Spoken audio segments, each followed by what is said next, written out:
بلوچستان میں apex committee کی meeting ہوئی ہے کوئٹہ میں آج. پرائم منسٹر اور فیلڈ مارشل اور تمام جو ہماری سینئر لیڈرشپ ہے وہ موجود تھی. یہ جو دہشت گردی کے واقعات میں ایک دم بہت زیادہ جو ایک اضافہ ہوا ہے, آبویسلی اس سے ایک پریشانی تو ہو رہی ہے کہ یہ کیا وجہ کیا ہے, پرابلم کیا ہے. اب امید ہے کہ بڑے فیصلے ہوں گے اور وہ تمام معاملات اس طریقے سے آگے بڑھیں گے جیسے کہ بڑھنے چاہیے. لیکن اس ٹائم جو امپورٹنٹ چیز جو نقطہ ہے وہ یہ ہے کہ یہ تو ہمیں اس بات کا احساس ہونا چاہیے کہ اگر جو کچھ ہم ابھی تک کرتے آ رہے ہیں, جو بھی ہماری ایک اسٹریٹجی ہے, وہ اگر وہ درست ہوتی تو ہمیں یہ والا پرابلم تو نہ ہوتا جو ابھی ہو رہا ہے. So clearly there is some thing wrong.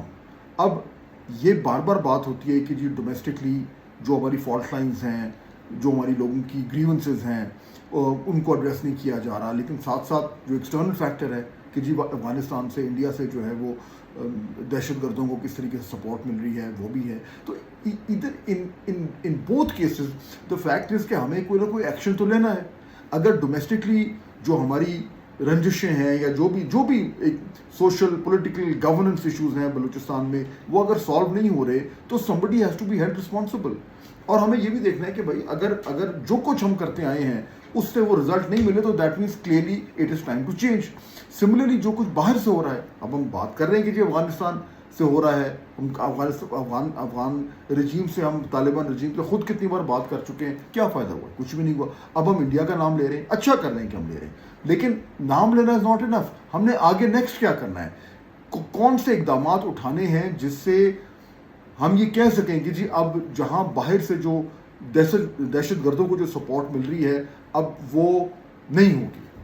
So time has come for big decisions. اب یہ چھوٹے موٹے فیصلے, روٹین کے جو کام ہیں, جو ایک روٹین کی سیاست ہوتی ہے, سیاسی حکمت عملی ہوتی ہے, عجیب یعنی ہمیں پتہ ہے کہ جو کرپشن پیسہ جو سارا جو بلوچستان میں اربوں روپے دیا جاتا ہے وہ کہاں جا رہا ہے, سب کو پتہ ہے کہ کرپشن ہو رہی ہے لیکن کوئی روکنے کو تیار نہیں ہے. تو یہ time has come to make sure کہ اب بزنس ایز یوزول نہیں چل سکتا. جب تک دہشت گردی کی ہم کمر نہیں توڑیں گے معاملات پاکستان کے آگے نہیں بڑھیں گے.